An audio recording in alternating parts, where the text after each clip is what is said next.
आज फिर से करेंगे ताकि कल का भी ड्यू ना रह जाए। दीदी आवाज आ रही है।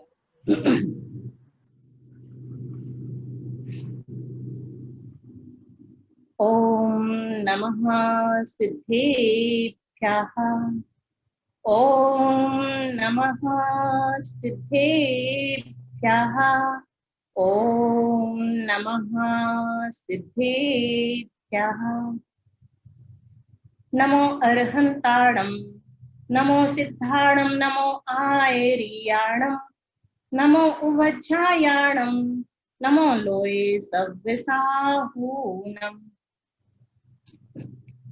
धर्म ध्वजा फहराने जो संकल्पित हुए, सजग प्रहरी कुंद कुंद अकलंक देव की बने सुनहरी दोपहरी। ज्ञान ध्यान का भरा खजाना जिसमें है ये रत्नाकर, सदा रहे जयवंत धरा पर मेरे गुरु विद्यासागर। सदा रहे जयवंत धरा पर मेरे गुरु विद्यासागर। संत शिरोमणि आचार्य गुरु विद्यासागर जी महाराज की जय। 3 कमल 9 करोड़ मुनि महाराज की जय। परम पूज्य मुनिवर श्री प्रज्ञा सागर जी महाराज की जय। संपूर्ण आरिका माता जी की जय। आरिका रत्न चिंतन मती माता जी की जय। उत्तम आर्जो धर्म की जय। देवाधिदेव 1008 सहस्त्रफणी पार्श्वनाथ भगवान की जय।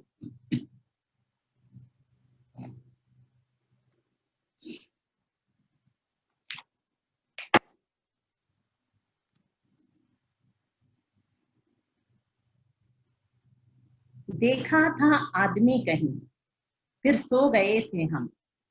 देखा था आदमी कहीं फिर सो गए थे हम। जब जागे तो देखते हैं इंसान बदल गया। जब जागे तो देखते हैं इंसान बदल गया। कितना कम समय लगता है इंसान को गिरगिट की तरह रंग बदलने में। एक बहुत ही कड़वा सत्य आज की जो मनुष्य की दशा है उसके बारे में। एथेंस के बाजार में यूनान का एक दार्शनिक दिन के 12 बजे हाथ में जलती हुई लालटेन लेकर, दिन के 12 बजे, नोटिस कीजिएगा, दिन के 12 बजे हाथ में जलती हुई कैंडल लेकर कुछ खोज रहा।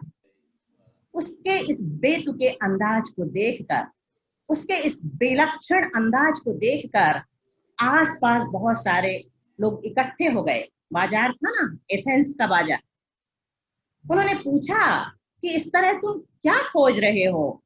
वह बोला, मनुष्य की खोज कर रहा हूं। सुनकर लोग एक दूसरे को देखने लगे। मनुष्य की खोज? क्या हम इतने सारे मनुष्य तुम्हें नजर नहीं आ रहे? वह बोला,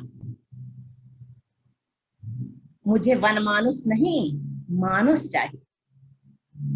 क्या स्थिति है आज कि दार्शनिकों को मनुष्यों में मनुष्य नजर नहीं आ रहा।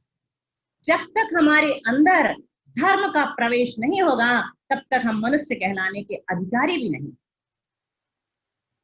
जैन कहलाने का अधिकारी वही है, वो अपने जैन जो शब्द है उसके स्वरूप पर चल करके वैसा आचरण करता है।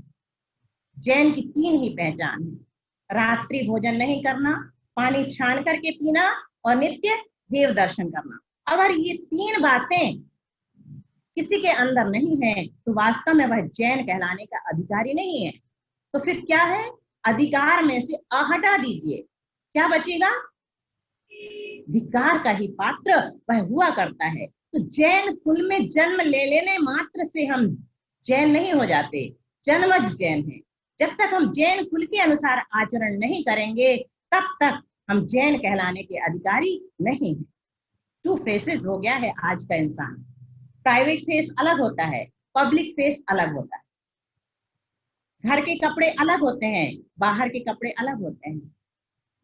मित्रों के घर जाने की ड्रेसेस अलग होती हैं, पार्टीज में जाने की ड्रेसेस अलग होती हैं। प्राइवेट फेस अलग, पब्लिक फेस अलग, और अंदर से प्याज की तरह खोखला। चेहरे पर चेहरे हैं, बहुत बहुत गहरे हैं, लेकिन धर्म के क्षेत्र में सब गूंगे और बहरे। बहुत पहले कभी आचार्य श्री ये पंक्तियां बोला करते थे, बहुत पहले। चेहरे पर चेहरे हैं, बहुत बहुत गहरे हैं, लेकिन धर्म के क्षेत्र में सब गूंगे और बहरे। क्या है हमारी स्थिति? कल पूछ रही थी बहन कि हमारी स्थिति क्या है, हमें बता दीजिए। हमारी तो ठीक ठाक है, लेकिन आज के लोगों की स्थिति एक प्याज की तरह है। प्याज कैसी होती है? अनियन खोल करके देखें कैसी होती है। एक छिलका हटाइए, क्या प्याज मिलेगी? नहीं। दूसरा छिलका हटाइए, कहाँ है प्याज? तीसरा छिलका हटाइए, छिलके पे छिलका, छिलके पे छिलका। In the last there is nothing. Where is onion? Nowhere. बिल्कुल यही स्थिति हमारी है। हमें देखना है कि हम खड़े कहाँ हैं। एक अंग्रेज के हेलीकॉप्टर में चलते चलते प्रॉब्लम आ गई। विवस्था में उसे हेलीकॉप्टर नीचे उतारना पड़ा। ऐसी जगह हेलीकॉप्टर उतारना पड़ा जो कि निर्जन स्थल था, जंगल जैसा एरिया था। अब चिल्लाने लगा, आवाज देने लगा, कोई है? Help me. उस निर्जन स्थल में भी एक चरवाहे टाइप का व्यक्ति भागता हुआ उसकी ओर आया। विदेशी लोगों को देखने का बड़ा शौक होता है ना, गांव के लोगों को देखने मिल जाए तो सब काम धंधा छोड़ छाड़ के उनके पीछे ही लगे रहते। तो ऐसे ही वह पहुंच गया दौड़ करके उस अप-टू-डेट अंग्रेज को देखने के लिए। उसने पूछा कि यहाँ कोई ऑटोमोबाइल्स है? उसने कहा कि मुझे नहीं पता। कोई पेट्रोल पंप है? बोला कि मुझे नहीं पता। कोई भी शॉप है? बोलता है मुझे नहीं पता। चरवाहा वो तो समझ भी नहीं पा रहा होगा कि ये पूछ क्या रहे हैं। ऐसे ऐसे ऐसे ऐसे हिला रहा होगा हाथों को मना करने के लिए। अंत में वो कहता है, थोड़ी बहुत हिंदी तो सभी अंग्रेज जानते हैं, फिर तुम्हें पता क्या है? तो कहता है सर, अब वो बोला कि सर मुझे कम से कम इतना तो पता है कि इस समय मैं खड़ा कहाँ हूँ, लेकिन आपको तो इतना भी नहीं पता कि आप इस समय खड़े कहाँ। तो जब तक हमें अपनी वास्तविक स्थिति का एहसास नहीं होगा, हम अपने आप को सुधारने का प्रयास नहीं कर सकते। इस संसार में 90% लोग ऐसे हैं जिनके अंदर अच्छी खासी मायाचारी है। आचार्य गुणभद्र तो आत्मानुशासन में कहते हैं कि संसार का हर एक व्यक्ति मायाचारी है, हर एक व्यक्ति। उन्होंने एक को भी नहीं छोड़ा। बताइए। और आगे वो कहते हैं कि अगर संसार में रहते हुए कोई ये कहे कि हम मायाचारी नहीं करते, तो उसका ये कहना ही सबसे बड़ा मायाचारी।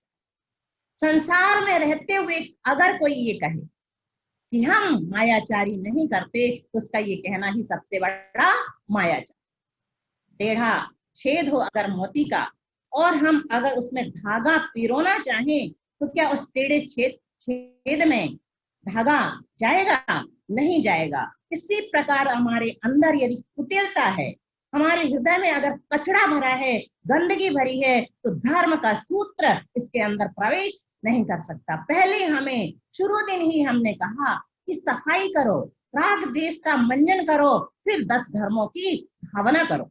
अगर हम राग देश का मंजन 10 दिन के लिए नहीं कर सकते, तो समझ लीजिए हम कुछ नहीं कर सकते। जो उत्तम और जो धर्म का धारी होता है, वो दृढ़ व्यक्तित्व वाला होता है, धूलमूल नहीं होता, लुढ़कता नहीं। तो जैसे कि अभी कहा कि सर्प को भी जब बिल में प्रवेश करना पड़ता है, तो वह सीधा हो जाता है। ऐसे लहराते हुए सर्प भी अपने बिल में प्रवेश नहीं कर सकता। ऐसे ही अगर हमें मोक्ष के मार्ग में, मोक्ष की मंजिल में, मोक्ष के दरवाजे में प्रवेश करना है, तो सीधा तो होना ही पड़ेगा। टेढ़े रह करके हम इस मोक्ष रूपी दरवाजे में प्रवेश नहीं कर सकते। तो अनेकों प्रकार की मायाचारी है। ज्यादातर लोग 4 ही प्रकार की सुनते हैं। कौन कौन सी 4 प्रकार की? अनंतानुबंधी, अप्रत्यख्यान, प्रत्यख्यान और संज्वलन, जो शुरू दिन से सुन रहे हैं। शुरू दिन हमने क्या किया? देखो, ऐसा मानो कि पहले दिन हमने सहनशीलता को अपनाया। तो सहनशीलता किसमें सबसे ज्यादा होती है? मिट्टी में। धरती का नाम ही क्षमा है। धनंजय नाम माला जब आप पढ़ेंगे ना, तो उसमें पृथ्वी का एक नाम क्षमा है, मिट्टी का एक नाम क्षमा है। तो उत्तम क्षमा धर्म के दिन हमने अपने आप को सहनशील बना लिया। फिर उत्तम मार्दव धर्म के दिन जो माटी सहनशील हो गई थी, उसे कूटना पीटना शुरू कर दिया। उसकी सहनशीलता बढ़ गई ना अब पिटने की, तो उसे पीटना शुरू कर दिया। और पिटने का परिणाम क्या हुआ कि वो मृदु हो गई, कोमल हो गई, नरम हो गई। पिटने से माटी कोमल हो जाती है, नरम हो जाती है। ये कुंभकार हमें बताता है, और मुख माटी में आचार्य गुरुदेव हमें बताते हैं कि पीट पीट करके उसे कोमल किया जाता है। जब वो नरम हो गई तो उत्तम मार्दव धर्म का प्रवेश उसमें हो गया। अब उत्तम आर्जव धर्म के दिन हमें क्या करना होगा, उस मृदु माटी को अगर कोई शेप देना है, चाहे मंगल कलश का ही क्यों ना देना हो। पहले दिन कहा था ना कि हमारा जीवन मिट्टी की तरह है, अगर हम चाहें तो इस मिट्टी को मंगल कलश में परिवर्तित कर सकते हैं। तो उस मिट्टी को अगर कोई शेप देना है, तो अब हमें देखना होगा कि उस नरम मिट्टी में कंकड़ पत्थर तो नहीं है, कोई विकृति तो नहीं है, नहीं तो वो मिट्टी शेप नहीं पाएगी, फट जाएगी, फैल जाएगी। तो जो अनंतानुबंधी संबंधी माया कषाय होती है, वह बांस की जड़ के समान होती है। बांस कैसा होता है, दिखने में एकदम सीधा और कितना लंबा जाता है, ऊपर से तो सब लोग उसे बड़ा सीधा साधा समझते हैं। लेकिन शायद आप लोगों को भी कभी अवसर मिला हो बांस की जड़ देखने का। अगर कोई हरा बांस का पेड़ कभी गिरा हुआ मिल जाए तो जरूर देखना, ताकि आगम की बातें हमें समझ में आने लगे। आचार्य कहते हैं कि जो अनंतानुबंधी संबंधी मायाचारी होती है, वो बांस की जड़ की समान उलझी हुई होती है, इतनी ज्यादा उलझी हुई होती है कि उसे सुलझाना संभव नहीं होता। इतना उलझा हुआ प्राणी अनंतानुबंधी संबंधी मायाचारी वाला। और जो अप्रत्यक्ष जी 6 माह, कम से कम 6 माह तक टिकती है। सभी कषायों में वही लगा लेना, कम से कम 6 माह और अधिक से अधिक अनंत भावों का कारण होती है वो अनंतानुबंधी संबंधी माया। अप्रत्यक्षाना वर्ण संबंधी जो माया कषाय होती है, वो मेढ़े के सींग के समान है। मेढ़ा भी शास्त्रों की भाषा में ज्यादा मिलता है, आसानी से हमें देखने नहीं मिलता। जू में अगर कभी टकरा भी जाए तो हम पहचानेंगे भी नहीं, अगर वहां लिखा हुआ नहीं हो कि ये मेढ़ा है। तो मेढ़े के जो सींग होते हैं ना, ऐसे बहुत ज्यादा टेढ़े होते हैं, भंजे हुए होते हैं, और उसका स्वभाव भी बहुत ज्यादा टेढ़ा होता है। वो अपने स्वामी को भी सींग दिखाता है, ऐसा होता है, वो किसी को भी अपना नहीं बना। तो इस प्रकार से अप्रत्यक्षानावरण संबंधी जो कषाय होती है, मायाचारी होती है, और मेढ़े के सींग के समान होती है। प्रत्यक्षानावरण संबंधी जो माया कषाय होती है, वो गोमूत्र के समान। गोमूत्र का क्या अर्थ है, बैल चलते समय जब मूत्र करता है, गांव के दृश्य हैं ये भी, तो सर्प की तरह ऐसे टेढ़े टेढ़े लहराते हुए निशान बन जाते हैं। तो ऐसी इतना टेढ़ापन जिसके अंदर होता है, वो प्रत्यक्षानावरण संबंधी माया कषाई कहलाता है। और संज्वलन संबंधी जो माया कषाय है, उसके लिए उदाहरण दिया खुरपी का। खुरपी जानते होंगे, क्योंकि गार्डनिंग का शौक बहुत लोगों को होता है। तो जिस खुरपी से ऐसे मिट्टी को थोड़ा थोड़ा खोदा जाता है, वो खुरपी कहलाती है। तो एक मोड़ा बस उसमें होता है, थोड़ा सा टेढ़ापन जिसमें होता है, वो संज्वलन संबंधी माया कषाय होती है। वो अंतर मुहूर्त और 3 दिन तक ज्यादा से ज्यादा आत्मा में टिकती है। तो इन 4 कषायों के अलावा 5 प्रकार की और भी मायाचारी होती है, जिनके नाम बहुत ज्यादा प्रचलित नहीं होते। उनमें सबसे पहली है निकृति माया, कभी सुना है निकृति माया? दूसरी है साती मायाचारी, तीसरी है उपाधि मायाचारी, चौथी है प्रणिधि मायाचारी, और 5वीं है प्रतिकुंचन मायाचारी। ये पूरे संसार में हमें फैली हुई दिखाई देती हैं, ये 5 प्रकार की मायाचारी, यही संसार से भरी हुई हैं। इन्हें, इनके नाम भले ही हमें कठिन लग रहे हैं, लेकिन वास्तव में ये बहुत ही व्यवहारिक और देखने में, हर समय देखने में आती है। तो कैसी होती है निकृति माया? निकृति माया का अर्थ है प्रतिरूपक व्यवहार। दूसरा शब्द भी कठिन है इसका, ये प्रतिक्रमण आदि में आता है। प्रतिरूपक व्यवहार किसे कहते हैं? मिलावट करना। हाँ, मिलावट से हमें समझ में आ गया, मिलावट करना ये पहले नंबर की मायाचारी है, निकृति मायाचारी। आज का संसार बिना मिलावट की नहीं चल रहा। लोग पूछते हैं आजकल शंका समाधान में मुनि महाराजों से कि अगर भ्रष्टाचारी नहीं करेंगे और छल कपट नहीं करेंगे तो आज के जमाने में धंधा करना आसान नहीं है, बिना उसके बिजनेस तो हो ही नहीं सकता। तो महाराज श्री जवाब देते हैं कि भ्रष्टाचार तो मजबूरी में अगर करना पड़े, रिश्वत देना पड़े तो दो, लेकिन उसका समर्थन कभी मत करो। अगर हम अनुमोद ना करते हैं, समर्थन करते हैं, तो हमें मायाचारी का दोष लगेगा, अनंतानुबंधी संबंधी माया का भी हमें दोष लग सकता है। कहते हैं लोग कि जो स्मार्ट होते हैं, पढ़े लिखे होते हैं, ट्रिकी होते हैं, जिनको बहुत सारी ट्रिक्स आती हैं, वो अच्छे माने जाते हैं। और जो स्मार्ट नहीं होता, छल कपट करना नहीं जानता, उन्हें लोग बुद्धू कहते हैं। इसलिए स्मार्ट बनना भी जरूरी है। तो ये भी सही नहीं है, हमें मायाचारी का समर्थन किसी भी स्थिति में नहीं करना। तो पहले प्रकार की जो मायाचारी है निकृति, उसे अच्छे से समझ लें कि मिलावट करने से जो अन्यायोपार्जित हमारे पास धन आता है वो ज्यादा से ज्यादा 10 साल तक टिक सकता है, उससे ज्यादा नहीं। 11वें वर्ष में समूल नष्ट हो जाता है। अन्यायोपार्जितम वित्तम 10 वर्षाणि तिष्ठति, प्राप्ते तु एकादशे वर्षे समूलम ही विनश्यति। अन्याय से जो हमारे पास धन आता है, जो बाढ़ का पानी होता है ना, अगर बहुत सारा धन हमारे पास आ रहा है तो निश्चित रूप से समझिए कि सारा का सारा न्याय नीति का तो हो ही नहीं सकता। नंबर 2 की ही कमाई होती है, और नंबर 2 की कमाई दान देने के लिए पूरी तरह से निषिद्ध है, कहते ना। लेकिन फिर भी आचार्य छूट देते हैं, बहुधन बुराहु भला कहिए लीन पर उपकार से। बहुत सारा होते हुए भी धन अगर बुरा भी है तो भला हो जाता है यदि उसे परोपकार में लगा दिया जाए। तो उस धन का सदुपयोग अगर आ गया है, बाढ़ का पानी आ गया है बहुत सारा, तो निश्चित रूप से गंदा होगा। अब उस बहुत सारे धन को हमें ये करना है कि परोपकार में लगाना है, अन्यथा वह 10 वर्ष बाद चला ही जाने वाला है। अगर परोपकार में नहीं लगाएंगे तो 10 वर्ष बाद अपने आप रोगों का कारण बन जाएगा, डॉक्टर्स के पास चला जाएगा, वकीलों के पास चला जाएगा, किसी ना किसी गलत जगह में चला जाएगा। लेकिन जो हमारे पूर्व संचित पुण्य का फल है उतना मात्र हमारे पास रहेगा, जो पुण्यानुबंधी पुण्य के माध्यम से हमने धन प्राप्त किया है बिना मायाचारी के। लोग पूछते हैं, दिल्ली में एक बार हम प्रवचन कर रहे थे तो पूछा किसी ने कि दीदी अगर न्याय नीति से कमाया हुआ ही दे सकते हैं तो हम लोग तो कभी दान ही नहीं कर सकते, कहाँ से लाएंगे न्याय नीति का। तो उस समय एक ब्रह्मानंद जी महाराज जी थे, उन्होंने एक सलाह दी कि 10 से 6 तक अगर आप जॉब करते हैं तो उसमें 10% तो कम से कम आपका होगा न्याय नीति का, खून पसीने की कमाई। तो जब भी दान दें तो ऐसी भावना कर लें कि जो मेरे पास अच्छे दरवाजे से आया है वो उसमें लग जाए। क्योंकि अगर हम अन्याय नीति से उपार्जित धन को दान में देते हैं तो प्रतिमा अगर उससे निर्माण होता है तो उसमें अतिशय नहीं होता। प्रतिमा निर्माण के भी बहुत सारे कारण बताएंगे, लेकिन अभी नहीं बताएंगे कि किस प्रकार उसमें अतिशय आता है।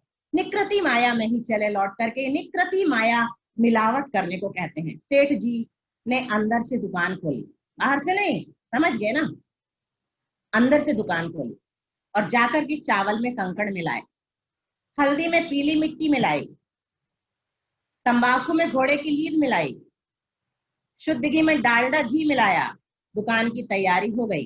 अंदर से दुकान खोल गई और ऊपर आवाज लगाई, बेटा द्रव्य ले आओ, मंदिर चलते हैं पूजन करने के लिए। दुकान की तैयारी करके अब मंदिर जाएंगे, द्रव्य लेकर के गए।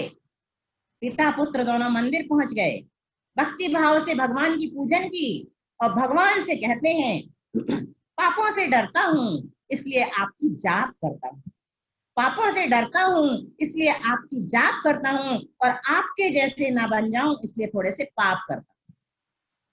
क्या कहा? पापों से डरता हूं इसलिए आपकी जाप करता हूं, और आपके जैसा ना बन जाऊं इसलिए थोड़े से पाप करता हूं। बिल्कुल सच कहा इन पंक्तियों में। हम मोक्ष तो मांगते हैं भगवान जी से, लेकिन अगर मोक्ष मिलने लगे ना तो अगले बगले झांकने लगे। अभी मोक्ष जाने का अपना कोई विचार नहीं। बहुत लोग तो महाराज जी से तक प्रश्न करते हैं कि महाराज जी वहां तो कुछ भी नहीं है, बोर हो जाते होंगे लोग, हाथ पे हाथ धर करके बैठे रहते हैं, ऐसे प्रश्न तक कर बैठते हैं। तो बिल्कुल सच है। एक सेठ जी जो रोज रोज पूजा करते समय भगवान से मोक्ष मांगा करते थे। एक देव को कौतुक सूझा, देव लोग परीक्षा लेने आ जाते हैं ना, तो एक देव को कौतुक सूझा। उसने सोचा रोज मोक्ष मांगते हैं सेठ जी, चलो आज चल करके जरा देना चाहिए इनको मोक्ष। तो आ गए सेठ जी, जय जिनेन्द्र रूप धारण करके आ जाते ना देव लोग। कौन है आप? मैं तो आपको पहचाना नहीं। अरे वो क्या है ना, मैं रोज रोज सुन रहा था आप भगवान से मोक्ष मांगते थे, तो मैंने सोचा कि भगवान से आपको मोक्ष दिलवा दूं। भगवान से मेरा सीधा संबंध है, मैं वहीं रहता हूँ थोड़ा भगवान के पास। तो आज आपको भगवान जी ने आपको मोक्ष देने के लिए मुझे भेजा है। क्या कह रहे हो? मेरा दुकान का समय हो रहा है, मुझे मोक्ष वोक्ष कुछ नहीं चाहिए। मेरी मोक्ष मांगने की पुरानी आदत है, मंदिर में आकर के कल भी मांगूंगा, लेकिन तुम्हें मोक्ष देने आने की कोई जरूरत नहीं है। जाओ अपने घर वापस जाओ।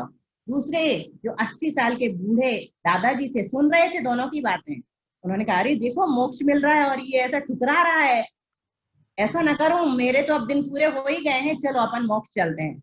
उसने कहा कि भैया मुझे दे दो मोक्ष, अगर वो नहीं ले रहे हैं तो ठीक है, लेकिन उसके साथ एक शर्त हुआ करती है। आपके कितने बेटे हैं? 2। दुकानें कितनी हैं? 2 ही हैं। सब सेटल्ड हैं, मैं तैयार हूँ चलने के लिए, लेकिन सेठ जी एक बात होगी, 2 दिन में आपकी दोनों शॉप्स जल जाएंगी और दोनों बेटे भगवान को प्यारे हो जाएंगे, तीसरे दिन आपको मोक्ष मिल जाएगा। सेठ जी कहते हैं 80 साल के, कोई दूसरी क्वालिटी का मोक्ष हो तो बताओ, ये मोक्ष तो मुझे रास नहीं आया। तो क्या है कि हम मांगते तो हैं लेकिन चाहते कुछ और है। हम जो होते हैं वो वास्तव में हम दिखा नहीं पाते, जो हम दिखाते हैं वो वास्तव में हम होते ही नहीं। जब हम पूजा करने बैठते हैं तो जल से लेकर के अर्घ तक हर एक चढ़ाने के बाद सिवाय मोक्ष के कुछ नहीं मांगते। बोलिए जन्म जरा मृत्यु विनाश ना है। क्या मांगा हमने? जन्म जरा मृत्यु तीनों का नाश मांगा ना, तो मोक्ष तो मिल ही गया। फिर चंदन उठाया, संसार ताप विनाश न आए, ये भी मोक्ष है, इसका अर्थ भी मोक्ष ही है। फिर हमने अक्षत उठाए, फिर भगवान से बोले कि हम अक्षत तब चढ़ाएंगे जब हमको अक्षय पद की प्राप्ति हो। तो अक्षय पद कौन सा है? वो भी मोक्ष है। फिर हमने पुष्प उठाए, नकली वाले, पीले चावल असली तो होते नहीं, तो पीले चावल में पुष्पों का निक्षेप कर लेते हैं और चढ़ा करके भगवान जी से कहते हैं काम बाण विध्वंस नाय। काम बाण कहाँ पर विध्वंस होता है? 12वें गुण स्थान में जाकर के पूरी तरह से अपगत वेदी जब होता है ना 10वें गुण स्थान से ऊपर, तब कहीं जाकर के काम भाव विध्वंस होता है, वो भी मोक्ष के करीब है। फिर बाद में नैवेद्य की बारी आई। हम क्या करते हैं? एक छोटी सी चिटक उठाते हैं और भगवान जी के सामने बहुत अच्छे से पढ़ते हैं राग से, बावर फैनी गोजा आदिक घृत में ले पकाई, और छोटी सी चिटक चढ़ाई भगवान जी से। अब हमें दोष नहीं लगता क्योंकि हमारे यहाँ स्थापना निक्षेप आगम में ही आया है। आचार्यों ने खुद कह दिया है कि उसमें हमने नैवेद्य की स्थापना कर ली है, और जो पीले रंग की चिटक है उसमें हमने दीपक की स्थापना कर ली, इसलिए घी भी बच गया। तो हम वहां पर भगवान जी से बोलते हैं क्षुधा निरोग विनाश नाय नैवेद्यम निरोपामीति सह। पूरे 18 दोष है ना, 18 दोष, क्षुधा आदि 18 दोषों को नष्ट करने के लिए मैं ये नैवेद्य चढ़ा रहा हूँ। कंचन थार मनोहर भर के बोलते हैं, और स्टील की छोटी सी प्लेट में या हाथ से ही चढ़ा देते हैं। फिर बाद में दीपक उठाते हैं और भगवान से कहते हैं मोहांधकार विनाश नाय। मोह रूपी अंधकार कहाँ विनष्ट होता है? वो भी 12वें गुण स्थान में, क्षीण मोह। फिर बाद में धूप उठाते हैं नकली, वो भी हो सकती नकली, लोगों को ही तो बना लेते हैं अपन लोग, और पढ़ते हैं अगर तगर और पता नहीं क्या क्या। तो उसको उठा करके भगवान जी से कहते हैं कि अष्ट कर्म दहना है। सोचो कितना मांग लिया। आपके तो सिर्फ 4 कर्म नष्ट हुए अभी, घातिया कर्म, और मुझे तो 8 कर्म का नाश चाहिए, 8 कर्म विनष्ट हो जाए, इसलिए धूप चढ़ा रहा हूँ। फिर बाद में मोक्ष फल मांगने के लिए पढ़ते हैं खूब सारा, अंगूर अमृत आम्र अमृत फल सुगंधित ले लिए, और छोटी सी बादाम उठा करके भगवान के सामने महामोक्ष फल प्राप्त है। वहां पर भी छोटा मोटा मोक्ष नहीं, महामोक्ष फल प्राप्त है, फलम निरोपामिति स्वाहा कर दे। उसके बाद अंत में सभी द्रव्यों को थोड़ा थोड़ा मिला करके हमने क्या बना लिया? अर्घ बना लिया। अभी भी हमारी मांग पूरी नहीं हुई। अब लास्ट में हम भगवान जी से कहते हैं अनर्घ पद प्राप्त है। और अनर्घ पद का मतलब क्या होता है पता है? अर्घ मतलब कीमती और अनर्घ मतलब बहुमूल्य। बहुमूल्य पद की प्राप्ति के लिए मैं अर्घ आपको चढ़ा रहा हूं। बताइए, हर एक द्रव्य के बदले में हमने कितना बड़ा बड़ा मांग लिया। तो ये क्या है? द्रव्य हमने निक्षेपण करके 8 द्रव्य बनाए और भगवान जी से मांग लिया। तो निकृति मायाचारी करने वाला जो होता है, मिलावट करने वाला जो होता है, वो बहुत बड़ा मायाचार है। इस प्रकार की मायाचारी संसार में भटकाने वाली है। दूसरे नंबर की जो मायाचारी वो साती माया है। साती माया किसे कहते हैं? साती का अर्थ होता है किसी की धरोहर हड़प जाना। जैसे कोई शिखरजी जा रहा है तीर्थ यात्रा करने के लिए, अब सारे के सारे मेंबर घर के जा रहे हैं, घर पर कोई नहीं है, तो एक पोटली में सारा अपना कीमती सामान रख करके पड़ोसी को दे दिया, जिस पर विश्वास किया जाता था कि ये संभालो, हम लौट करके ले लेंगे। और जब वो गए, देखकर रहा नहीं जाता ना लोगों को, निषेध में आकर्षण होता है, किसी का भी कुछ हमें देखने का अधिकार नहीं है, लेकिन उन्होंने चुपचाप खोल के देख ही लिया कि आखिर इनके पास है क्या क्या, जरा देखें तो सही। और देखे तो एक से एक गहने, नियत बदल गई और उसी तरह के सारे नकली जेवर बनवा करके रख दिए और असली जेवर अंदर कर लिए। धरोहर को हड़प जाना ये मायाचारी के अंतर्गत आ जाता है। ये साती नाम की मायाचारी। तीसरी है उपाधि नाम की मायाचारी। उपाधि मायाचारी किसे कहते हैं? कोई भी पद मिल गया, एमएलए अथवा मंदिर के अध्यक्ष, मंत्री, सचिव और कोई भी कार्यकर्ता पदाधिकारी बन गए, उपाधि मायाचारी है। और हमारे हाथ में कुछ आया तो उसका खुद के लिए उपयोग कर लिया, लाखों रुपए का गबन कर दिया, अधिकार मिलते ही उसका दुरुपयोग कर लिया, बड़े बड़े घोटाले करते हैं। तो ये क्या है? अनंतानुबंधी संबंधी मायाचारी। किसी ने कहा कि आपने धर्म के पैसे को क्यों उपयोग किया? कहते हैं एक दिन मैंने महाराज जी से सुना था कि धर्म का खाना चाहिए, इसलिए मैंने धर्म के पैसे का उपयोग कर लिया। महाराज जी ने खुद कहा। यानी कि उसके बाद भी दूसरी मायाचारी, अभी यूज करने में तृप्ति नहीं हुई, उसके बाद भी जवाब देने में भी मायाचारी। तो इस प्रकार से उपाधि जिनको प्राप्त हो जाती है वो भी बहुत ज्यादा कर्मों का बंध छल कपट के द्वारा करते हैं। लंबा टीका, सुर्खी वाणी, दगाबाज की यही निशानी। क्या कहते हैं कि क्रोधी की तो फोटो खींची जा सकती है, माने की भी फोटो खींची जा सकती है, अहंकारी का चेहरा अलग दिखता है, लेकिन मायाचारी की पहचान करना आसान नहीं होता। इसीलिए किसी ने पहचान बताई, लंबा टीका, सुर्खी वाणी, दगाबाज की यही निशान। जो लंबा टीका लगाया रहता है ना और मीठी मीठी वाणी बोलता है, उससे थोड़ा संभल के रहना, क्योंकि वो दगाबाज हो सकता है। और कहते हैं कि अमर बेल के जड़ नहीं, नहीं जोंक के दंत, जो नर धीरे बोलते उनसे बचियो कर। क्या कहते हैं? अमर बेल की जड़ नहीं होती, और जो जोंक होती है ना, जोंक, उसके दांत नहीं होते, लेकिन उस जोंक को गाय के थन में भी लगा दिया जाए तो वो दूध नहीं पीती, रक्त चूसती है। तो कहते हैं अमर बेल की जड़ नहीं, जड़ ना होते हुए भी ये अमर बेल जिस पेड़ पर छा जाती है उस पेड़ को चूस लेती है।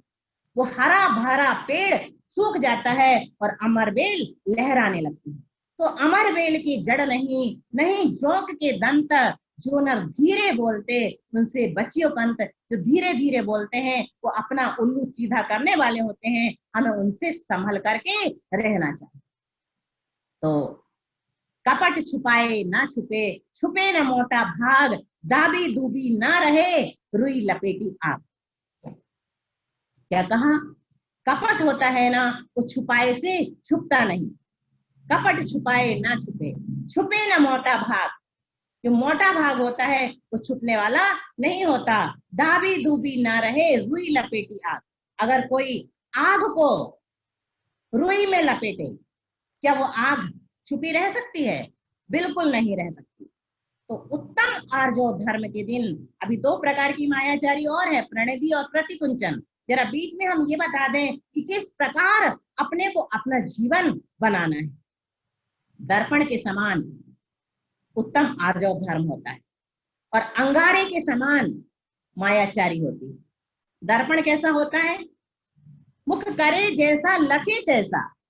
हमारे अंदर जो भाव होते हैं वो हमारे मुख में आते हैं। Face is the index of heart. मुख हृदय के भावों का दर्पण है।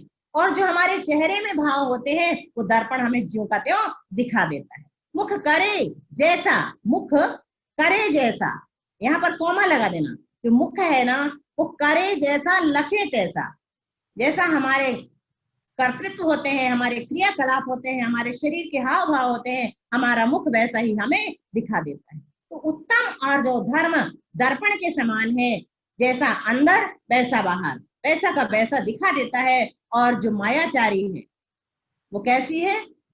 अंगारे के समान। अंगारा जो होता है उसके ऊपर राख जम जाती है, सफेद रंग का हो जाता है और ऐसा लगता है कि ये अंगारा नहीं है। अगर हम उसे उठा लेते हैं तो वो हमें जला देता है। तो अंगारे के समान कपट प्रीति अंगार सी, ये कपट जो है ये अंगारे के समान प्रीति होती है। कपटे की जो प्रीति होती है वो अंगारे के समान होती है, जलाने वाली होती है। कभी भी कपटी के साथ प्रेम नहीं करना चाहिए। बहुत टेढ़ा होता है वो जो अनंतानुबंधी संबंधी मायाचारी व्यक्ति होता है ना, वो इतना टेढ़ा होता है, इतना टेढ़ा होता है कि जैसा उदाहरण दिया बांस की जड़ का, वो विपुल मति मन पर्याय ज्ञानी के ज्ञान का विषय भी नहीं बनता। दो प्रकार के मन पर्याय ज्ञान है ना, ऋजुमति मन पर्याय ज्ञान और विपुल मति मन पर्याय ज्ञान। तो जो अनंतानुबंधी संबंधी मायाचारी होता है, अगर कोई उससे कहे, मुनि महाराज से कोई जाकर के पूछे कि इनके मन में क्या चल रहा है मुझे बताइए, भले ही वो पास में ना हो। विपुल मति मन पर्याय ज्ञानी का तो क्षेत्र बहुत लंबा होता है, तो उनके मन में क्या चल रहा है मुझे बता दीजिए। तो विपुल मति मन पर्याय ज्ञानी ही अनंतानुबंधी संबंधी मायाचारी को पकड़ पाएंगे। ऋजुमति संबंधी जो मन पर्याय ज्ञान है, ऋजुमति मन पर्याय ज्ञान उसके मन की कुटिलता को नहीं पढ़ सकता, इतना टेढ़ा होता है, उसके अंदर मिठास नहीं होती, कड़वाहट होती है। तो जो उत्तम आर्जव धर्म है वो गन्ने के समान सीधा और मीठा होता है। उत्तम आर्जव धर्म गन्ने के समान सीधा और मीठा होता है, लेकिन जो मायाचारी है वो जलेबी की समान टेढ़ी होती है। जलेबी कैसी होती है? बिल्कुल टेढ़ी मेढ़ी होती है। उसमें आप कह सकते हैं कि उसमें मिठास तो होती है, हाँ होती है, लेकिन कहाँ से आती है? उसे चाशनी में डुबाना पड़ता है, तब कहीं जाकर के वो मीठी होती है। उधार की मिठास है उसकी, गन्ने की तरह अपने आप की मिठास उसकी नहीं होती। तो जलेबी भले ही मीठी है, लेकिन उसकी मिठास जो है वो अंदर की है, अंदर की नहीं है, बाहर की है, उधार की है। तो जो मायाचारी होता है वो बाहर से समझ में नहीं आता, कपट छुपाए ना छुपे। श्री कृष्ण सुदामा के बारे में कौन नहीं जानता। जब गुरुकुल में पढ़ा करते थे तो एक बार उन्हें जंगल लकड़ी लेने के लिए जाना पड़ता था। जिस समय वो जंगल जाने के लिए रवाना हो रहे थे तो गुरु माँ ने उन्हें थोड़े से चने दिए। सुदामा को चने की पोटली दी कि अगर कहीं फंस जाओ, तूफान में, आंधी में, बरसात में भूख लगे तो ये चने खा लेना। सुदामा ने वो चने की पोटली रख ली और दोनों चले गए, श्री कृष्ण और सुदामा, जंगल। लकड़ियां काटी गुरुकुल के लिए, और जब लौटने लगे तो घनघोर वर्षा चालू हो गई। सचमुच उस दिन वो बरसात में फंस गए, तूफान में फंस गए और बचने के लिए एक घने पेड़ पर चढ़ गए। सुदामा को ध्यान आया कि गुरु माँ ने मुझे खाने के लिए चने दिए हैं, भूख लगाई है, चलो चने खा लेते हैं। उसने पोटली खोल करके चने खाना शुरू कर दिए। सुदामा ऊपर थे, श्री कृष्ण नीचे की शाखाओं में बैठे हुए थे। अचानक श्री कृष्ण को लगा कि सुदामा कुछ खा रहा है, आवाज आ रही है चने खाने की। दांत किटकिटाते हैं ना, पापड़ भी खाते हैं तो आवाज आ जाती है। तो श्री कृष्ण ने कहा, सुदामा तुम्हारे पास कुछ है खाने को, मुझे दो, गुरु माँ ने कुछ दिया है क्या? सुदामा के मन में लालच आ गया, और लालच ही मायाचारी कराता है। सुदामा ने कहा, मुझे बहुत जोर की भूख लगी है, अगर इसे दे दूंगा तो मुझे कम चने खाने को मिलेंगे। इसलिए उन्होंने कह दिया कि नहीं, मेरे पास तो कुछ भी नहीं है, गुरु माँ ने कुछ नहीं दिया। श्री कृष्ण ने कहा, लेकिन आवाज तो आ रही है, तुम कुछ खा रहे हो। उसने कहा कि नहीं कृष्णा, ये पानी बरसा है ना, तो मुझे ठंड लग रही है, इस वजह से दांत खिटखिटा रहे हैं, और उन्हें खाने के लिए चने नहीं दिए। फल क्या मिला? सुदामा को जिंदगी भर निर्धनता का शिकार होना पड़ा। गुरु से कपट, मित्र से चोरी, या हो निर्धन या हो कोढ़ी। जो गुरु से कपट करता है और मित्र से चोरी करता है, उन्हें या तो निर्धन होना पड़ता है या कोढ़ी होना पड़ता है। गुरु से कपट, मित्र से चोरी, और निर्धनता इतनी बढ़ गई कि एक दिन खाने के भी लाले पड़ गए। सुदामा की पत्नी ने कहा कि अब हमारी निर्धनता वही दूर करेंगे। कौन? तुम्हारे मित्र। तुम उनके पास जाओ और उनसे कुछ सहायता मांगो। सुदामा पत्नी के कहने पर श्री कृष्ण के पास गए। पत्नी ने थोड़े से चावल के दाने एक फटे हुए कपड़े में पोटली बांधकर उन्हें दे दी कि उन्हें भेंट दे देना, इसके अलावा हमारे पास तो कुछ भी नहीं है। श्री कृष्ण के पास जब सुदामा पहुंचे तो बड़े मुश्किल से तो उन्हें एंट्री मिली। बहुत लंबी उनकी कहानी है, लेकिन श्री कृष्ण ने जब सुदामा की दशा देखी तो वो रोने लगे। इतना रोए कि ऐसा कहते हैं कवि, ऐसे बेहाल बिवाइन सो पग कंटक जाल गड़े पुनि जोए, हाय महादुख पाए सखा तुम आए इते न किते दिन खोए। देखी सुदामा की दीन दशा, करुणा करके करुणा निधि रोए, पानी परात को हाथ छुए नहीं, नैनन के जलसों पग धोए। ऐसी कल्पना करते हैं कि श्री कृष्ण को इतना दुख हुआ उनकी दुर्दशा देख करके, अपने परम मित्र की दुर्दशा देख करके, कि वो इतना रोए। वास्तव में सच्ची मित्रता यही होती है। लेकिन जो मायाचारी होती है वो मैत्री का विनाश कर देती है। को हम क्रोध क्या करता है? मैत्री का विनाश करता है। क्रोध प्रीति का विनाश करता है। मान और मायाचारी प्रीति का विनाश कर देती है। माया मित्ति विनाशे, मायाचारी जो होती है मित्रता का विनाश कर देती है। इसलिए कभी भी मायाचारी हमारे अंदर न हो, ताकि हमारे अंदर मायाचारी के कारण सारे दुश्मन इकट्ठे हो जाएं। तो निकृति, तीसरी 3 प्रकार की माया हमने सुन लिए हैं। कौन कौन सी? निकृति माया, साती माया, उपाधि माया। चौथे नंबर की माया है प्रणिधि माया। प्रणिधि माया का अर्थ होता है हीनाधिक मानोन्मान। हीनाधिक मानोन्मान का अर्थ होता है खरीदने और बेचने के बांटों को छोटा बड़ा रखना। जिन बांटों से हमें कुछ खरीदना है, व्यवसाय की बात है ये सब, व्यवसाय में ही मायाचारी ज्यादा होती है। जबकि व्यवसाय में ये कहा जाता है, किसी ने कभी पढ़ा हो या सुना हो कि जो मैनेजमेंट की बुक होती है ना, उनमें सिर्फ एक ही सार की बात होती है कि कभी भी किसी को धोखा नहीं देना। जो कंपनी किसी को धोखा देती है वो कभी भी सफल नहीं हो सकती। ये मैनेजमेंट में सिखाया जाता है कि गुडविल होना चाहिए, शाख होना चाहिए कंपनी की। अगर गुडविल नहीं होगी, शाख नहीं होगी, तो कल के दिन तुम्हारी कंपनी फेल हो जाएगी। लेकिन सबसे ज्यादा अगर मायाचारी होती है तो व्यवसाय में ही होती है। किसी ने तो यहाँ तक पूछ लिया प्रश्न में कि हमने सुना है कि स्त्रियों में मायाचारी ज्यादा होती है, इसका क्या जवाब है? ये तो सही बात है, शास्त्रों में तक ये बात आई है। ठानन सेज विहारो धम्मोपदेशो या नियदयो तेसिम अर्हन ताणम काले मायाचारो वित्थीणम। उठना बैठना, उपदेश देना आदि अर्हंत दशा में वैसे ही होता है जैसे स्वभाव से स्त्रियों में मायाचारी होती है। आचार्यों ने गाथा में लिख दिया। तो पूछा प्रश्न कि ऐसा क्यों कहा स्त्रियों में मायाचारी होती है? मायाचारी तो पुरुषों में भी होती है, लेकिन स्त्रियों को ही दोषी क्यों कहा जाता है? तो जवाब ये दिया कि स्त्रियों की मायाचारी छुप जाती है। स्त्रियां मायाचारी छुपाने के लिए गॉड गिफ्टेड हैं, लेकिन पुरुष लोग अपनी मायाचारी छुपा नहीं पाते। और स्त्रियां ज्यादातर इमोशनल होकर के मायाचारी करती हैं, चारित्रिक दृष्टि से मायाचारी करती हैं, दोष कर लेती हैं और छुपा लेती हैं। लेकिन पुरुष लोग अगर दोष कर लेते हैं तो अपने दोष को छुपा नहीं पाते, उनके चेहरे पर आ जाता है और स्त्रियां उनके दोष को पढ़ लेती हैं। और पुरुष लोग अगर मायाचारी करते हैं तो बिजनेस के फील्ड में करते हैं, व्यवसाय में करते हैं, जिसे मायाचारी नहीं गद्दारी कहा जाता है। उनके लिए अलग शब्द है, वो बड़े स्तर पर मायाचारी करते हैं, इसलिए उनको मायाचारी नहीं कहते, उनको गद्दारी कहते हैं। तो स्त्रियों की मायाचारी छुप जाती है। लेकिन एक और बात बताएं, मायाचारी किसका कारण है? सभी कहेंगे त्रियंच गति का। अकेले त्रियंच गति का कारण नहीं है मायाचारी। मायाचारी से तो त्रियंच गति का आश्रय होता ही है, त्रियंच गति का बंध होता ही है। लेकिन स्त्री वेद का भी बंध होता है। शास्त्र में आया स्त्रीत्व, नपुंसकत्व, नीच गोत्र, त्रियंच गति के साथ साथ भव भव में अनादर का कारण बनती है ये मायाचारी।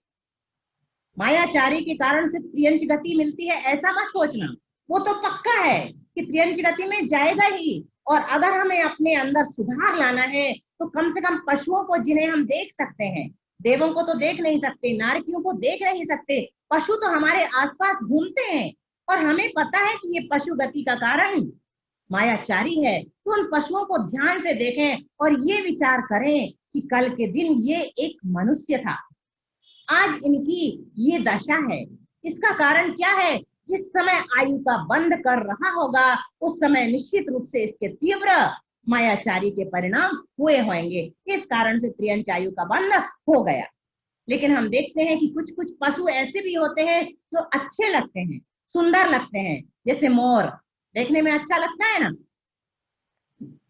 और हंस देखने में बहुत अच्छा लगता है, खरगोश सबको प्रिय होता है, हिरण बहुत अच्छा लगता है, मयूर सबको प्रिय होता है। तो विचार करें कि अगर इनको मायाचारी करने से त्रियंच गति मिली है तो ये अच्छे क्यों लगते हैं?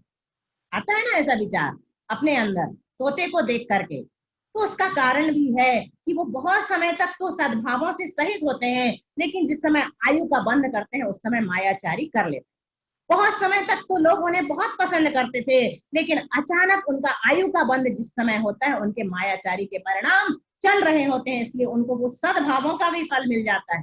कई कुत्ते कितने सुंदर होते हैं, कितने अच्छे होते हैं और बड़ी बड़ी ऑडी में घूमते हैं कि नहीं, मर्सिडीज में घूमते हैं। तो इसका कारण क्या है कि त्रियंच गति मिलने के बाद भी उनने उसके पहले आयु बंध के पहले जो अच्छे कर्म किए थे उसका परिणाम भी वो इस जन्म में भुगत रहे हैं। लेकिन उनको देख करके निश्चित रूप से हमारे अंदर ये विचार आएगा कि हमें किसी भी स्थिति में मायाचारी नहीं करना है, हर पल अपने आप को संभाल करके रखना है। ताकि 4 प्रकार के लोग होते हैं। एक वो होते हैं जो प्रकाश से प्रकाश की ओर जाते हैं, जैसे आचार्य गुरु विद्यासागर जी जैसे लोग, महान लोग, महामना लोग, परम तपस्वी लोग, ये पहले से प्रकाश में थे। जब हम पढ़ते हैं अनिर्वचनीय व्यक्तित्व जैसे इनके जीवन को तो हमें पता चलता है कि जन्म लेते ही इनके अंदर प्रकाश फैला हुआ था और अभी भी ये प्रकाश की ओर जा रहे हैं। कुछ ऐसे होते हैं जो प्रकाश से अंधकार की ओर जाते हैं। पहले तो उनके जीवन में प्रकाश था, लेकिन उन्होंने कुव्यसनों में पढ़ करके, कुसंगति में पढ़ करके और गलत राह पकड़ ली, अंधकार की ओर चलना प्रारंभ कर दिया। कुछ ऐसे होते हैं जो अंधकार से प्रकाश की ओर जाते हैं। जब जन्म लिया था तो उनके जीवन में घोर अंधकार फैला था, विपत्तियां ही विपत्तियां थी, प्रतिकूलताएं थी, लेकिन उन्होंने पुरुषार्थ करके अपने आप को प्रकाश की दिशा में मोड़ दिया। कुछ ऐसे होते हैं जो अंधकार से अंधकार की ओर जाते हैं, पहले भी अंधेरे में थे और पुरुषार्थ ना करके अभी भी अंधेरे की ओर ही कदम बढ़ा रहे हैं। हमारे यहाँ भी कहा है ना, पुण्यानुबंधी पुण्यात्मा, पुण्यानुबंधी पापात्मा, पापानुबंधी पुण्यात्मा और पापानुबंधी पापात्मा। कौन होते हैं पुण्यानुबंधी पुण्यात्मा? जो धनवान भी है और धर्मात्मा भी है, वो तो पुण्यानुबंधी पुण्यात्मा है। और पुण्यानुबंधी पापात्मा कौन कहलाते हैं? जो धर्मात्मा तो है, पुण्य का बंध कर रहे हैं, लेकिन वर्तमान में उनको वैभव नहीं मिला, सुख सुविधाएं नहीं मिली, वो पुण्यानुबंधी पापात्मा कहलाते हैं। और पापानुबंधी पुण्यात्मा कौन है? जिनके पास अभी तो खूब है लेकिन सब व्यसनों में खत्म कर रहे हैं, पाप का बंध कराने वाले। और पापानुबंधी पापात्मा कौन कहलाते हैं? कि अभी भी समय भी कुछ नहीं है और आगे के लिए भी कुछ संचय नहीं कर रहे, पुण्य संचय नहीं कर रहे, वो पापानुबंधी पुण्यात्मा कहलाते हैं। बीरबल से कहा था अकबर ने कि 4 ऐसे व्यक्ति लाओ, 2 अब के, 2 तब के, 2 ना अब के ना तब के, और 2 अब के भी हो और तब के भी हो। 2 जो अब के हैं मतलब वो पुण्य पापानुबंधी पुण्यात्मा है, सिर्फ अभी है उनके पास, कल नहीं रहेगा। 2 तब के कौन है? पुण्यानुबंधी पापात्मा है, कल के लिए तो इकट्ठा कर रहे हैं भले ही आज नहीं है। तो अब के भी है और तब के भी है, मतलब अभी भी सब कुछ है और कल भी सब कुछ रहेगा। और ना अब के ना तब के, भिखारी को ले आए थे चौथे नंबर के, ना ये अभी का है और ना कल का रहेगा। तो इस प्रकार से हमें पुरुषार्थ क्या करना चाहिए कि हम प्रकाश से प्रकाश की ओर चले। तो जितने भी मायाचारी है, प्रणिधि, हीनाधिक मानोन्मान का जो भाव हमारे अंदर आता है कि खरीदने के लिए बड़े बांट, सेठ जी दुकान में बैठे हैं, बस खरीदने और बेचने का धंधा है, दुकान में कोई बांट नहीं रखते। जब कोई कुछ बेचने के लिए आता है तो क्या आवाज लगाते हैं, बड़ी बहू बांट ले आओ। तो सेठानी समझ जाती, कोड वर्ड, कि बड़े बांट ले जा करके देना, बड़े, और वो ले जा करके दे देती है, वो खरीद लेते हैं, कपट। फिर जब कोई बेचने के लिए, खरीदने के लिए कुछ आता है तो कहते हैं, छोटी बहू बांट तो लाना जरा। और सेठानी समझ जाती है कि कोई कुछ लेने के लिए आया है, छोटे बांट ले जा करके दे देती है। और अंदर पता है, दुख की बात यह है कि वंश चलाने वाला एक बेटा भी नहीं, और लोभ की पराकाष्ठा। तो जब किसी को हम आत्म कल्याण का या आत्मोन्नति का उपदेश देते हैं ना, तो इतने जल्दी उसके अंदर असर नहीं करता। हम उससे सुनाते तो खूब है, हम कितने सालों से सुन रहे हैं, कोई पहली बार सुन रहे हैं क्या? और ऐसे ही सिर भी कितने सालों से हिला रहे हैं। कहते हैं ना कि जब तक सुनते हैं तब तक तो ऐसा लगता है 100% आचरण में उतर गया, आज के बाद तो कभी मायाचारी करना ही नहीं है, बिल्कुल दृढ़ संकल्प कर लिया। लेकिन प्रवचन पूरा होने के बाद ही 50% बचता है, और जिनवाणी स्तुति करते करते 25, और जब सोने के लिए जाते हैं ना तो 0% बच जाता है। तो ऐसा न हो जब मिथ्या दृष्टि जीव को जिनवाणी न सुहाए। हम कम से कम हम सुन तो रहे हैं, हमें सुहा रही है जिनवाणी, इसका मतलब इतना तो पक्का है कि हमारा मिथ्यात्व अगर है भी तो उतना गहरा नहीं है ना, मंद अनुभाग वाला है। जिस दिन सम्यक दर्शन हो जाता है, पता है आपको कितना अंतर पड़ता है। 70 कोड़ा कोड़ी सागर की स्थिति है, किस कर्म की? मोहिनी कर्म की। सबको पता है एकमात्र मोहिनी कर्म है जिसकी उत्कृष्ट स्थिति 70 कोड़ा कोड़ी सागर है।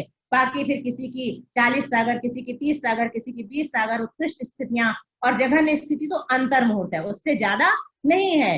अलग अलग स्थितियां हैं 148 कर्मों की। तो जिस दिन सम्यक दर्शन हो जाता है उस दिन 70 कोड़ा कोड़ी सागर वाली स्थिति भी अंतः कोड़ा कोड़ी सागर में बदल जाती है। अंतः कोड़ा कोड़ी सागर पता है कितना कहलाता है? अंतः कोड़ा कोड़ी सागर का मतलब होता है 70 कोड़ा कोड़ी सागर का पहले अर्थ समझ लो। कोड़ा कोड़ी किसे कहते हैं? 1 crore into 1 crore is equal to 1 कोड़ा कोड़ी। ऐसे 70 बार हम 1 करोड़ में 1 करोड़ का गुणा करेंगे, जितना आएगा उतने समयों की स्थिति वाला 70 कोड़ा कोड़ी सागर कहलाता है। जैसे ही हमें सम्यक दर्शन होता है वो सारी की सारी स्थिति घट करके स्थिति कांड घात के द्वारा अंतः कोड़ा कोड़ी बचती है।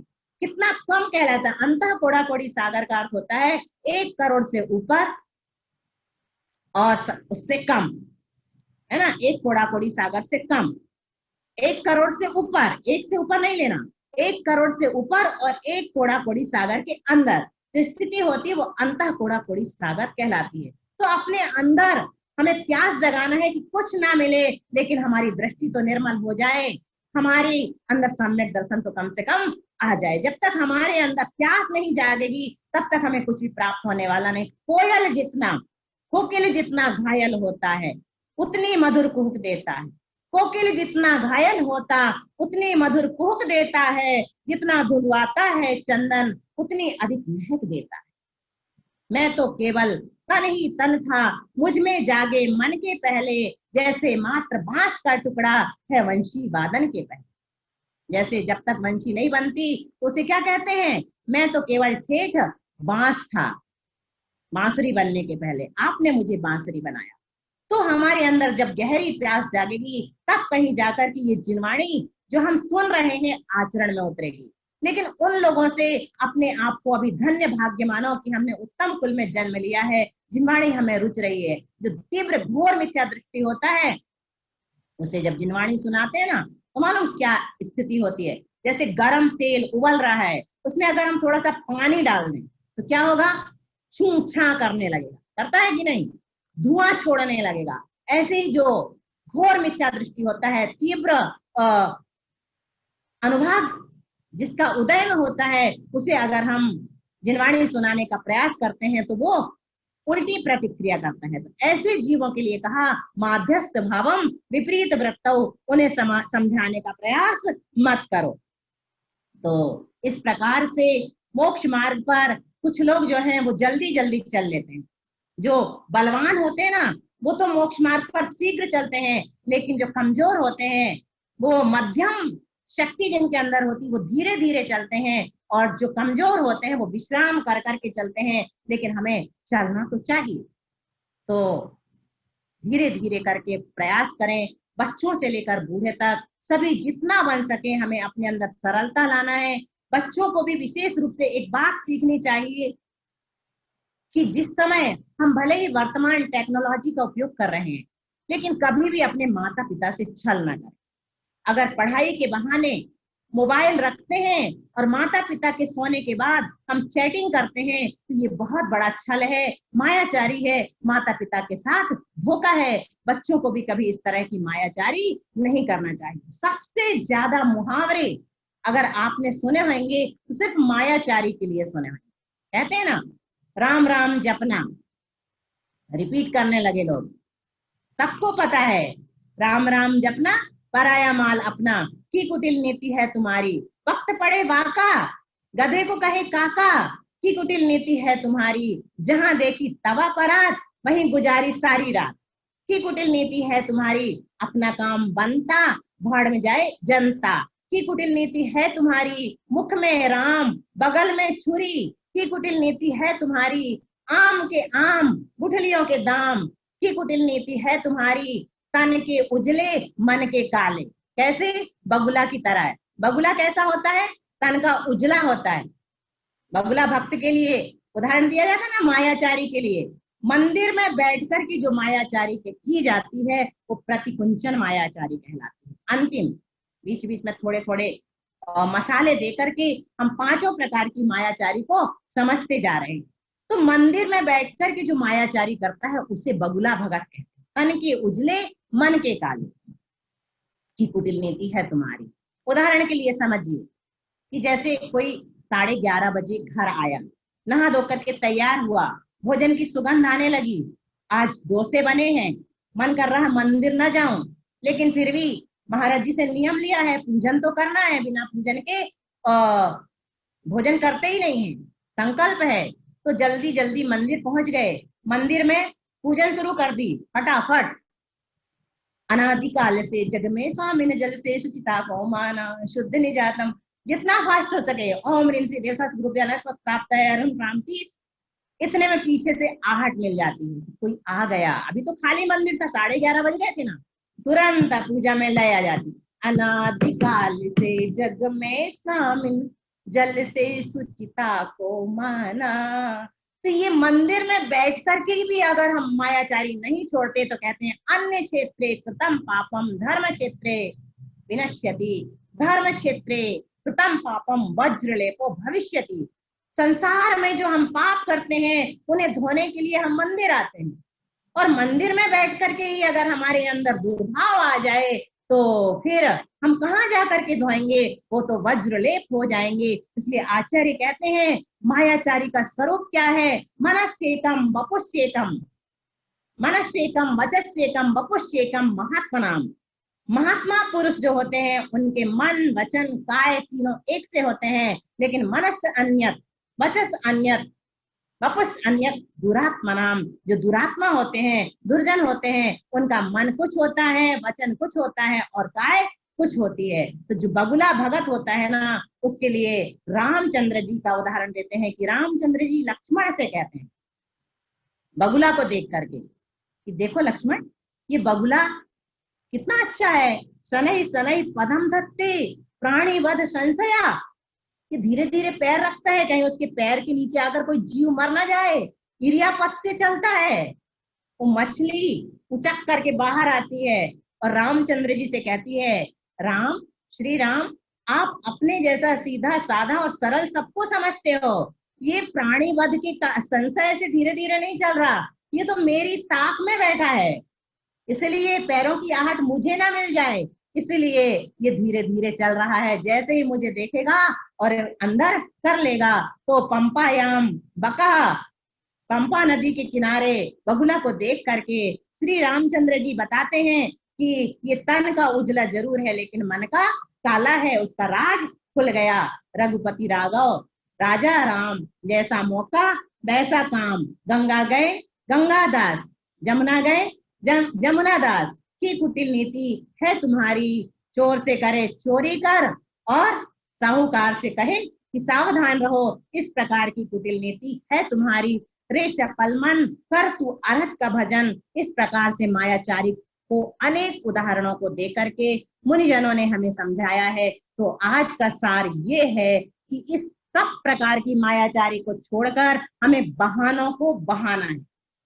हम जो बहाना बनाते हैं ना, उनको हमें बहाना है। अगर हम बहाना ही बनाते रहेंगे तो क्या होगा, जिंदगी बहाना बनाते बनाते निकल जाएगी और हाथ कुछ भी लगने वाला नहीं है। तो बहानों को बहा करके अपने अंदर सरलता जरूर लाना है। लेकिन चलते चलते एक बात जरूर बताएंगे कि बहुत सरल भी नहीं हो जाना कि हमें कोई लल्लू या बुद्धू कहने लगे। अधिक सरलता सुख नहीं, देखो विपिन मझार, सीधे वीरवा कट गए टेढ़े खड़े हजार। अधिक सरलता में भी कहीं सुख मिलने वाला नहीं है। आप लोग कहाँ रहते हैं? माया नगरी में रहते हैं ना, माया नगरी है, कहते हैं मुंबई को माया नगरी। अब बताइए, माया नगरी में रहने वाले पूरी तरह से पुरुषार्थ में लगे हैं कि हमारे अंदर मायाचारी ना आए, और निश्चित रूप से हमारे अंदर सरलता आएगी क्योंकि गुरुजनों का आशीर्वाद हमारे साथ है। लेकिन अधिक सरलता मत लाना, बहुत सरलता का परिणाम बहुत बुरा होता है। सीधे वृक्ष हमेशा काट दिए जाते हैं, उनकी अलमारी दरवाजे और सब कुछ बना लिए जाते हैं, लेकिन टेढ़े पेड़ पौधों को छोड़ दिया जाता है। इस संसार में जीने के लिए हमें थोड़ा थोड़ा टेढ़ा होकर के भी चलना पड़ेगा, लेकिन मन को साफ रखते हुए टेढ़ा रखना। एक छोटा सा उदाहरण देकर के अपनी बात समाप्त करूंगी कि बहुत सरलता का दुष्परिणाम कैसा होता है। एक पंडित जी पहुंच गए एक साल लोखंड वाला प्रवचन देने के लिए, लोखंड वाला नहीं, कहीं और गए होंगे। तो उन्होंने देखा कि यहाँ के लोग तो बहुत अच्छे हैं, खूब तपस्या करते हैं, त्याग करते हैं। जिस दिन जो नियम दे दो सारे के सारे लोग हाथ उठा लेते हैं कि हाँ पंडित जी, हम 9 बार नमोकार मंत्र करके त्याग पढ़ के त्याग करते हैं, आज के बाद हम इस चीज का सेवन नहीं करेंगे। तो अब इनको छोटे छोटे नियम दे करके बहुत हो गया, कोई बड़ा नियम देना चाहिए। तो उन्होंने कहा कि देखो ऐसा करो, आज तुम लोग रात्रि में पानी का त्याग करो। रात्रि में पानी का त्याग थोड़ा कठिन होता है ना आज के जमाने में, सबको बीपी की इवन स्लीपिंग पिल्स भी लेनी पड़ती हैं, कोई ना कोई दवाई तो खानी ही पड़ती। तो उस बहाने प्रायः लोग रात्रि का पानी रख लेते हैं कि 8 बजे के बाद या 9 बजे के बाद हम पानी का त्याग करेंगे या नहीं कर सकते। दूध फल भी, रात्रि भोजन ही छूट जाए, पानी की तो बहुत दूर की बात है। तो उन्होंने कहा आज से तुम लोगों का रात्रि में पानी पीने का त्याग। सब लोगों ने बिल्कुल एक स्वर में स्वीकार कर लिया, 9 बार नमोकार मंत्र पढ़ के और रात्रि में पानी का त्याग कर दिया। अब क्या हुआ, दूसरे दिन रात्रि में एक भी व्यक्ति प्रवचन सुनने नहीं आया। पंडित जी चकित रह गए कि क्या बात है, कोई मुझसे गलती हो गई क्या, सारे के सारे कहाँ गायब हो गए? मुझे तो बड़े धर्मात्मा त्यागी व्रती टाइप के लोग लगते थे, क्या हुआ, क्यों नहीं आए? सब चिंतित हुए और जा करके विश्राम करने लगे। दूसरे दिन जब सवेरे तत्काल सूत्र की क्लास लेने पंडित जी आए तो सारी सभा फिर से पूरी की पूरी भरी हुई थी। पंडित जी चकित हुए, कहाँ चले गए थे सब? पहला प्रश्न पूछा कि क्या हुआ, तुम लोग रात में क्यों नहीं आए? तो अब ध्यान से सुनना लोगों ने क्या जवाब दिया। वो कहते हैं पंडित जी आपने तो रात्रि में पानी पीने का त्याग करा दिया था, फिर हम लोग झूठे मुंह कैसे आ जाते? मतलब क्या अभी उन लोगों ने रात्रि भोजन छोड़ा ही नहीं, खाया पिया खूब अच्छे से और कुल्ला करके सो गए, अब झूठा मुंह है। तो पंडित जी ने पूछा ही नहीं था, वो तो सोच रहे थे बड़े धर्मात्मा है, जो नियम देते हैं तो रात्रि भोजन का तो त्याग होगा ही होगा। तो बताओ, रात्रि भोजन का त्याग नहीं है, पंडित जी के कहने में रात्रि में पानी पीने का त्याग कर दिया। अधिक सरलता सुख नहीं, देखो विपिन कट गए टेढ़े खड़े हजार। इसलिए कहते हैं कि इतने भी सीधे मत बन जाओ कि लोग मूर्ख या नादान समझने लगे। क्या हुआ, कपट छुपाए ना छुपे। इस बात को हमेशा ध्यान अगर हम रखेंगे कि अगर हम थोड़ा सा भी कपट करेंगे तो निश्चित रूप से वो बाहर आ जाएगा। राजा साहब की नीयत डोल गई। एक सेब फल पड़ा था महल के बगीचे में, खाने के लिए मुंह में पानी आ गया, लेकिन दुर्भाग्य कि वो एप्पल जो है ना गोबर के ऊपर पड़ा। छोटी सी बगिया थी, राजा साहब अकेले टहल रहे थे। उन्होंने सोचा कि कोई देखने वाला तो है नहीं, चलो चुपचाप, और उठा लिया, पहुंचा पाछा, मुंह में पानी आ चुका था, खा लिया। भूल गए कि आज उन्होंने गोबर में से एप्पल उठा करके खाया है। शाम हुई, दरबार लगा, और राजाओं के यहाँ नर्तकियां हुआ करती हैं, नृत्य हुआ करते हैं, सभी सभासद देखा करते हैं, और गाना शुरू हुआ। तो उस दिन का गाना पता है क्या था? कह देहूं ललन की बतियां, मतलब राजा की बात मैं आज सबको बता दूंगी। कह देहूं ललन की बतियां। राजा को डाउट हुआ, कहीं ऐसा तो नहीं कि इसने मुझे गोबर में से एप्पल उठा करके खाते हुए देख लिया। तो राजा ने जल्दी से अपनी हीरे की अंगूठी उठा करके उसे रिश्वत दे दी, फेंक करके दे दी, कहीं ये किसी को बता ना दे। उसे लगा कि राजा साहब को मेरा गाना बहुत पसंद आ रहा है, रिपीट करने लगी, कह देहूं ललन की बतियां। तो राजा ने एक दो इनाम और दे दिए, मोती का हार भी दे दिया और भी दे दिए। अब फिर भी वो गाए जा रही है, ये सोचकर गाए जा रही है कि राजन को मेरा गाना बहुत अच्छा लग रहा है, कह देहूं ललन की बतियां। तो अंत में राजा साहब के मुंह से क्या निकल गया? कह दे, जा कह दे। यही तो कहेगी ना कि राजा ने आज सवेरे बगीचे में गोबर में से फल उठा करके खा लिया। क्या हुआ?